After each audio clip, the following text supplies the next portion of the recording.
Why is it that, massive procurement scandals still happen, even inside fully certified, highly regulated organizations? Seriously, it's a harsh reality that keeps C-suite leaders and project managers awake at night. We kind of just assume that if a company has rigorous compliance checks in place, they're automatically safe from massive reputational and financial damage. But time and time again, the headlines prove otherwise. Compliance alone, it simply isn't enough to prevent a disaster. Welcome to today's Explainer. I'm your host, and today we're tackling an absolutely critical issue for anyone managing complex supply chains. We're going to build the foundation for true ethical procurement, specifically by unpacking the CIPS Code of Conduct. The goal here is to figure out how we bridge that gap between just, following the rules and actually protecting the integrity of your entire organization. So here is our strategic roadmap for today. First, unpacking procurement scandals. Second, ethics versus compliance. Third, the ethical blueprint. Fourth, navigating real-world dilemmas. And finally, obligations and consequences. Let's just dive right in. Section 1, unpacking procurement scandals and the devastating impact of unethical decisions. Think about this for a second. Just one unethical decision in the supply chain can literally destroy millions in value, completely damage reputations, and erode public trust.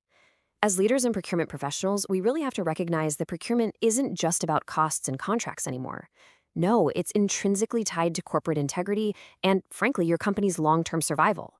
The decisions you make actively shape fairness, reputation, and public value.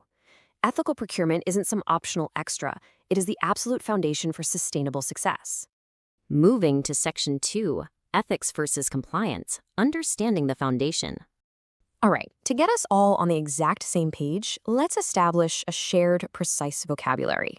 We're looking at 4 distinct concepts here. First, morals. These are your internal, personal beliefs about what's right and wrong. Then, ethics. Ethics takes those moral principles and applies them externally so we can make fair, professional decisions. Next, we have law, which refers to the external rules and regulations defining what's required by authority. And finally, compliance. That's simply the act of following those rules, policies, and procedures to make sure your actions are lawful. So basically, ethics guides our judgment, while compliance ensures our actions.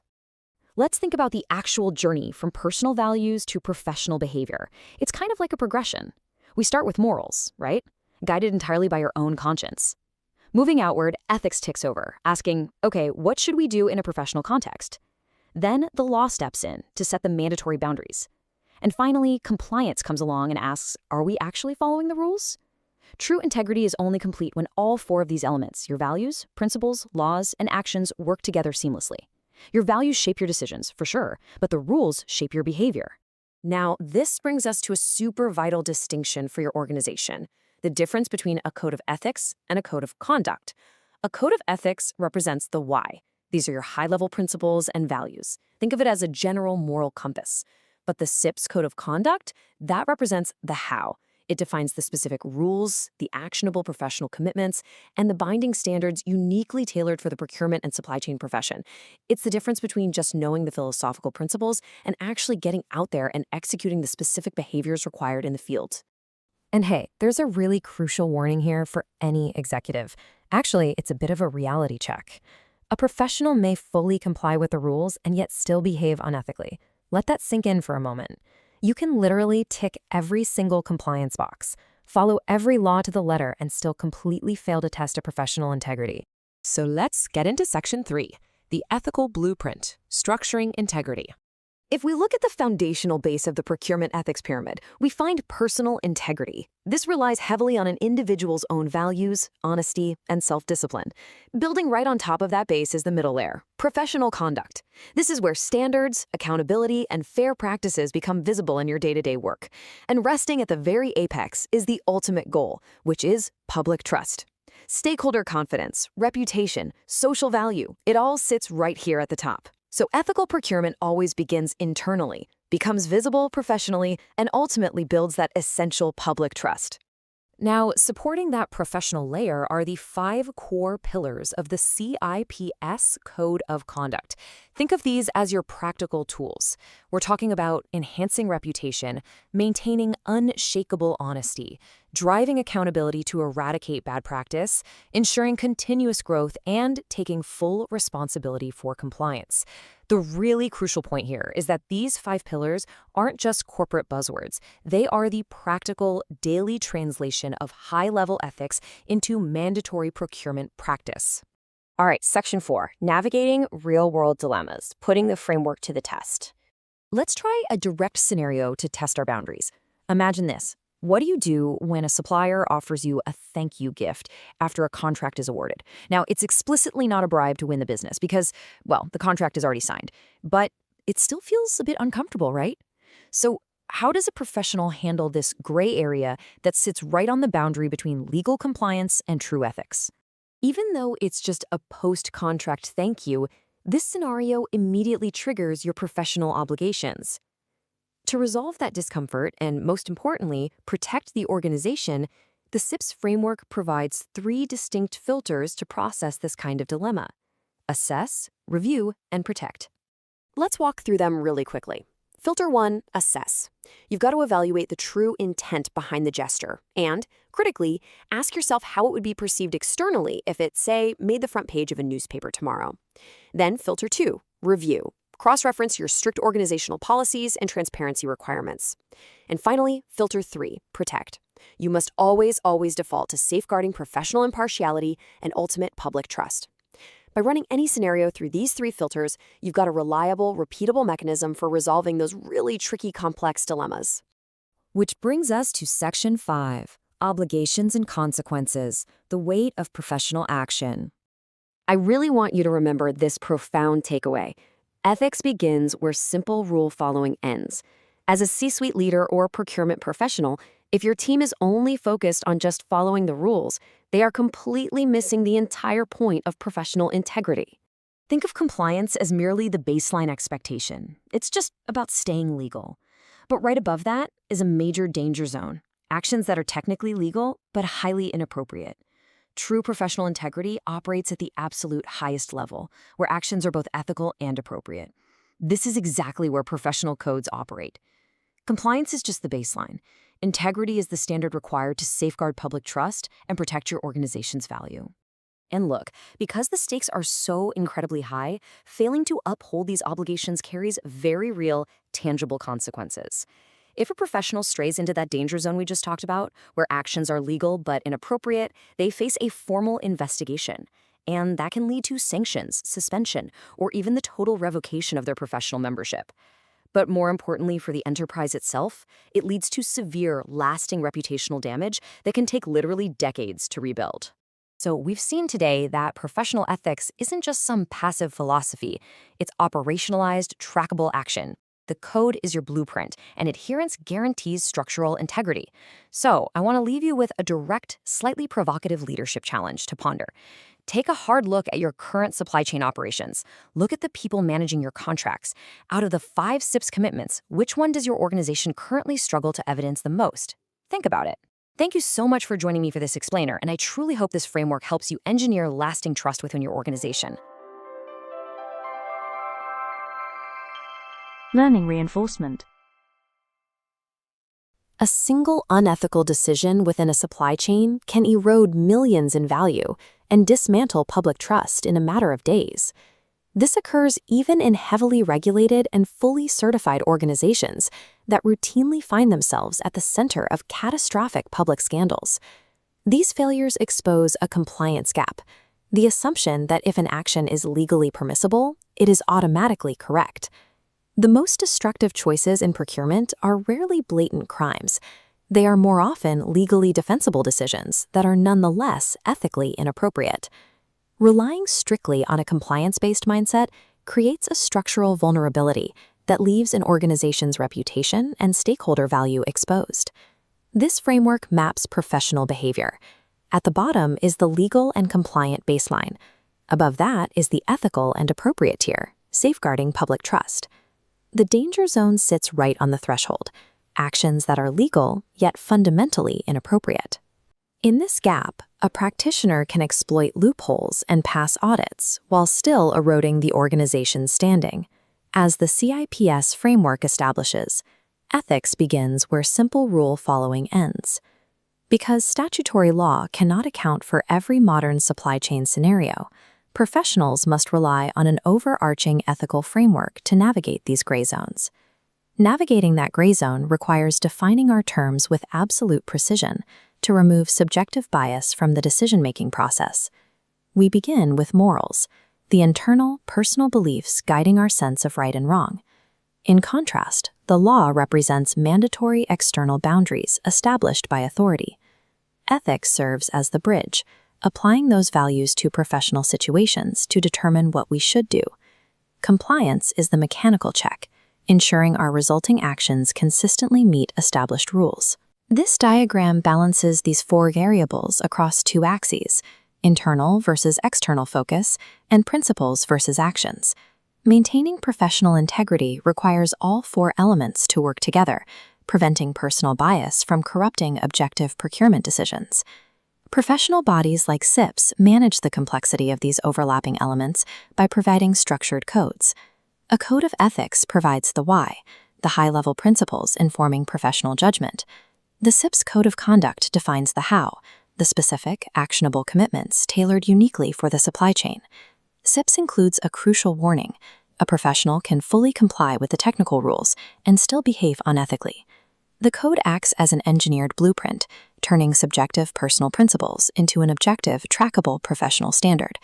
To see this blueprint in action, we can apply it to a common scenario found within the ethical gray zone.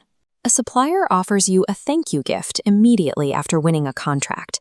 The gift is explicitly not a bribe, and accepting it would not violate any statutory laws. We process this through the first filter, evaluating true intent and external perception.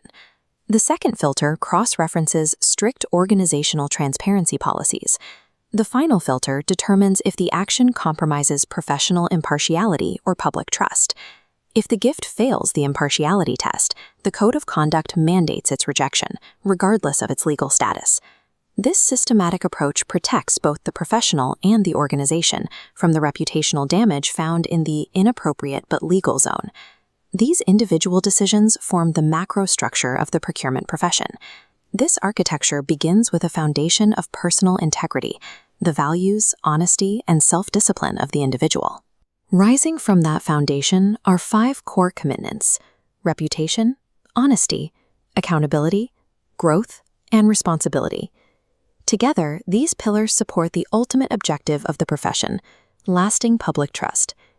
This structure is the mechanism that converts personal ethical principles into actionable professional standards. This load-bearing architecture translates internal values into the visible professional conduct required to keep modern supply chains intact. Maintaining this architecture carries a significant weight of professional obligation. Every CIPS member must uphold the code daily, declare conflicts of interest, and report unethical behavior. A breach of these obligations leads to formal investigation, potential revocation of membership, and severe reputational damage. These consequences apply whenever a professional behaves inappropriately, even if no laws were technically broken. Adhering to the Code of Conduct ensures that individual procurement decisions contribute to the long-term reputation of the profession and the preservation of public.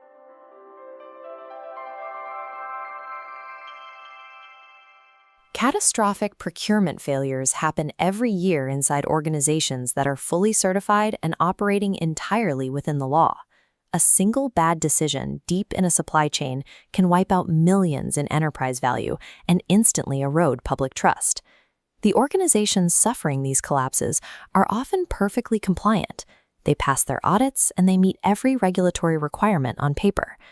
This creates a difficult question. If the compliance protocols are active, but the enterprise is still exposed to massive damage, where is the risk coming from? Finding the source of that risk requires looking at the exact point where rule following hits its limit. Professional ethics only truly begin once the rules have been exhausted. Compliance creates the floor of an organization.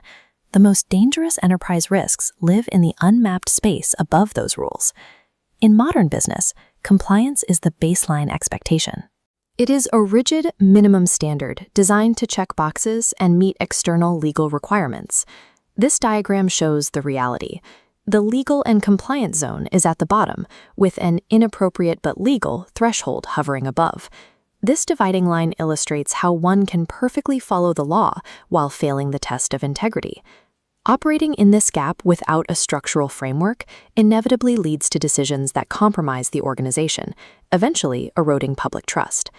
Relying solely on the law provides an illusion of safety. Safeguarding public trust requires a behavioral standard that remains active even when the law is silent. Standardizing doing the right thing requires us to look at the fundamental building blocks of human decision-making. This continuum begins with morals, your internal beliefs about right and wrong. Ethics applies those values to professional situations. Law provides external mandatory boundaries. Compliance is the actionable execution of those rules. True integrity requires internal values and external rules working together. Integrity remains incomplete unless subjective internal values are structurally bound to objective external actions. Standard corporate ethics policies often fail because they are too abstract.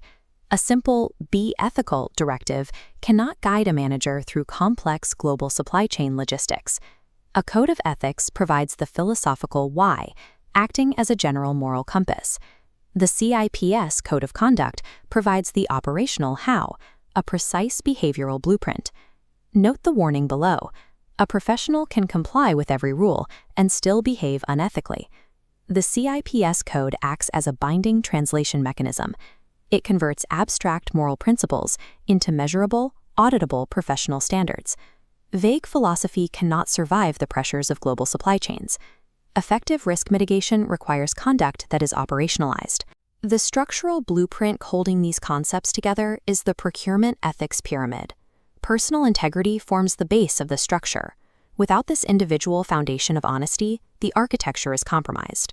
The middle layer is professional conduct, manifesting personal values into daily accountability. The apex is public trust, existing specifically to ensure stakeholder confidence and a protected reputation. Ethical procurement follows a physical law. If the internal base of personal integrity fractures, the external roof of public trust collapses. These are the 5 core pillars of the CIPS code. Pillar 1 is reputation, protecting the profession's standing. Pillar 2 is honesty, maintaining absolute integrity. Pillar 3 is accountability, eradicating unethical practices. Pillar 4 is growth, continuous development. Pillar 5 is responsibility, ensuring legal compliance.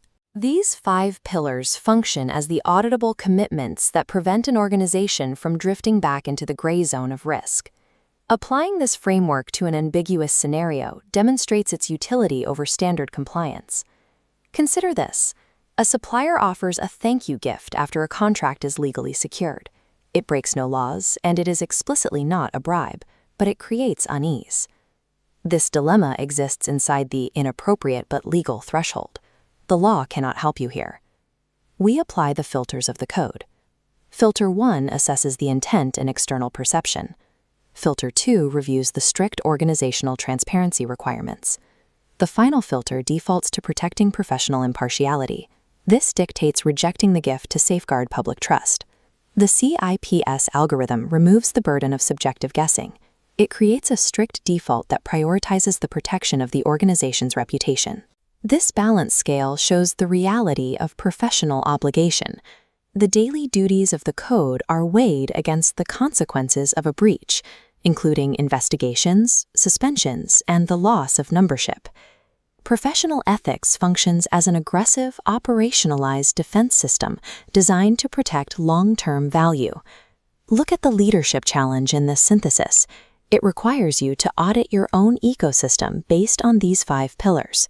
Which of the 5 CIPS commitments does your organization currently struggle to evidence the most?